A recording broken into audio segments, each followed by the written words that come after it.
Welcome to Fathima's cookery channel. இன்றைக்கி நம்ம வந்துட்டு உளுந்தம் பருப்பை வச்சு ஒரு கிரேவி பண்ண போகிறோம். அதுக்கு எப்படி பண்ணலான்னு பார்க்கலாம். இதுக்காக நான் வந்து ஒரு சின்ன அழகு வந்துட்டு உடச்ச உளுத்தம் பருப்பு எடுத்துருக்கிறேன், தோலோட உள்ளது. இதை நல்லா வாஷ் பண்ணி எடுத்துட்டு நம்ம இது கூட ஒரு 2லேருந்து 3 கப் அளவுக்கு தண்ணி சேர்த்துக்கலாம். தண்ணி சேர்த்துட்டு நம்ம இதை வந்து வேக வச்சுக்கணும். இது வந்துட்டு நீங்கள் முழுசாக இருக்கிற கருப்பு உளுந்தும் எடுத்துக்கிடலாம், அதுவும் நல்லாயிருக்கும். அதுவும் இப்போ வந்து நல்லா கொதிக்க ஆரம்பிச்சிருச்சு. இந்த டைமில் வந்துட்டு ஒரு 1/2 டீஸ்பூன் அளவுக்கு வந்துட்டு மஞ்சள் பொடி சேர்த்துருக்குறேன். சேர்த்துட்டு இப்போ வந்து நம்ம மூடி போட்டு ஒரு 4லேருந்து 5 விசில் விட்டு எடுத்துக்கலாம். இப்போ பார்த்தீங்கன்னா நான் மூடி போட்டு வேக விட்டுருக்குறேன். இந்த டைமில் வந்துட்டு இந்த கிரேவி எப்படி பண்ணலான்னு பார்க்கலாம். இதுக்காக நான் ஃபஸ்ட்டு 1 டேபிள் ஸ்பூன் அளவுக்கு எண்ணெய் சேர்த்துருக்குறேன். அதே மாதிரி ஒரு 1.5 டேபிள் ஸ்பூன் அளவுக்கு வந்துட்டு பட்டர் எடுத்துருக்குறேன். பட்டரை மட்டும் சேர்த்தோன்னா கொஞ்சம் சீக்கிரமாக தீஞ்சு போயிடும். அதனால கொஞ்சம் எண்ணெய் சேர்த்துட்டு பட்டர் சேர்த்தோன்னா அது வந்துட்டு தீயாமல் இருக்கும். அதுக்காக தான் சேர்த்துருக்குறேன்.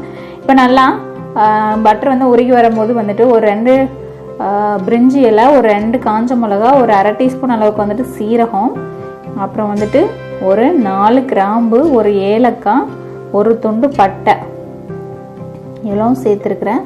இதை சேர்த்துட்டு நல்லா பொரிஞ்சு வந்ததுக்கு அப்புறம் வந்துட்டு நம்ம ஒரு பெரிய வெங்காயம் கட் பண்ணி வச்சுருக்கிறேன், அதையும் சேர்த்துக்கலாம்.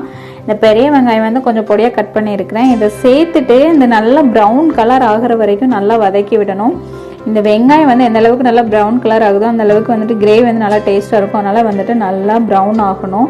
பார்த்தீங்கன்னா எந்த அளவுக்கு ப்ரௌன் ஆகிருக்குன்னு பாருங்கள். இந்த அளவுக்கு ப்ரௌன் ஆனதுக்கப்புறம் வந்துட்டு நம்ம 1 டீஸ்பூன் அளவுக்கு வந்து இஞ்சி பூண்டு நான் வந்து இடித்து சேர்த்துருக்கேன். நீங்கள் பேஸ்ட்டாக வச்சுருந்தீங்கன்னா பேஸ்ட்டாக கூட சேர்த்துக்கலாம்.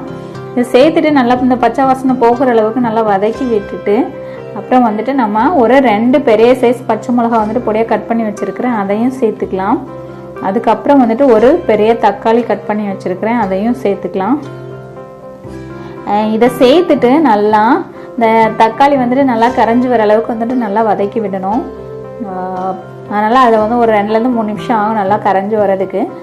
நல்லா வந்துட்டு வதக்கி விட்டுருணும். இந்த வெங்காயம் தக்காளி நல்லா வதங்கினா தான் அந்த கிரேவி வந்து நல்லா சேர்ந்து வரும். அதனால் வந்துட்டு வெங்காயம் தக்காளி வந்துட்டு நல்லா வதக்கி எடுத்துக்கிடணும். இப்போ பார்த்தீங்கன்னா ஓரளவுக்கு நல்லா வெங்காயம் தக்காளி நல்லா வதங்கிடுச்சு. இந்த டைமில் வந்து 1 டீஸ்பூன் அளவுக்கு வந்துட்டு வத்தல் பொடி, ஒரு 1/2 டீஸ்பூன் அளவுக்கு கரம் மசாலா, 1/2 டீஸ்பூன் அளவுக்கு சீரக பொடி, அப்புறம் வந்துட்டு ஒரு 1/2 டீஸ்பூன் அளவுக்கு வந்துட்டு கொத்தமல்லி பொடி சேர்த்துருக்குறேன். சேர்த்துட்டு இதை வந்து நல்லா மிக்ஸ் பண்ணி விட்டுறலாம். இந்த பச்சை வாசனை போகிற அளவுக்கு வந்துட்டு நல்லா வதக்கி விட்டுறலாம்.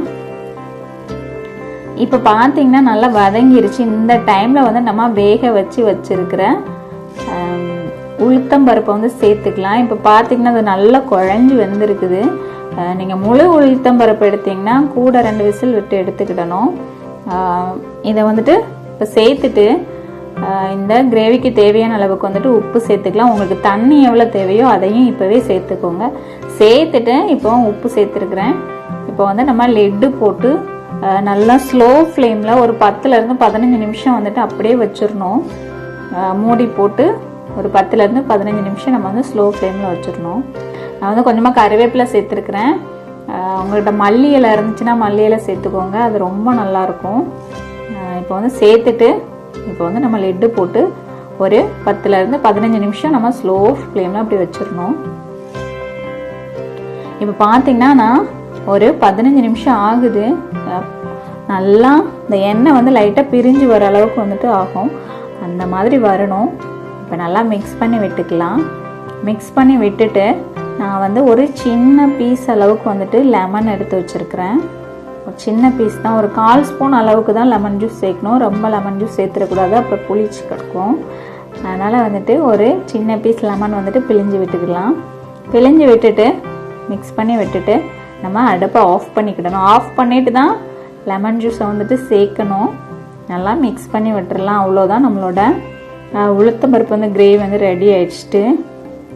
இது வந்து பார்த்திங்கன்னா பூரி, சப்பாத்தி, சாதம் இப்படி எல்லாத்துக்குமே நல்லாயிருக்கும். இதை வந்துட்டு எல்லாருமே செஞ்சு பாருங்கள். உங்கள் கமெண்ட்ஸ் எல்லாமே ஷேர் பண்ணுங்கள். இது மாதிரி ரெசிபிஸ் பார்க்குறதுக்கு ஃபேத்திமாஸ் குக்கரி சேனலை சப்ஸ்கிரைப் பண்ணுங்கள். தேங்க்யூ. பார்த்தீங்கன்னா எவ்வளோ திக்காக நல்லா கிரேவி நல்லா இருக்க நீங்கள் சப்பாத்திக்கெலாம் ரொம்ப சூப்பராக இருக்கும்.